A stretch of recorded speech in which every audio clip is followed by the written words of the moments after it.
بسم اللہ الرحمن الرحیم۔ ایک سوال یہ کیا گیا ہے کہ کیا مسلمان عورتوں کا سندور لگانا جائز ہے؟ اس کا جواب یہ ہے کہ عورتوں کے لیے زینت اختیار کرنا یہ بلا شبہ جائز ہے، مگر غیر مسلم اقوام کی خاص مذہبی علامات کی نقالی کرنا یا ان کا طریقہ اختیار کرنا یہ درست نہیں ہے۔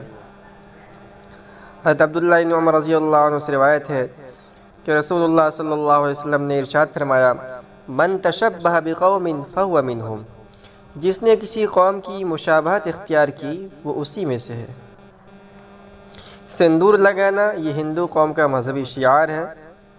ہندوؤں کے یہاں مختلف مذہبی رسومات کی ادائیگی اور شادی و پوجا کے وقت سندور کا استعمال کیا جاتا ہے۔ چونکہ یہ ہندوؤں کا مخصوص اور مذہبی عمل ہے، اس لیے مسلمان عورتوں کے لیے سندور لگانا جائز نہیں ہے۔ واللہ اعلم بالصواب۔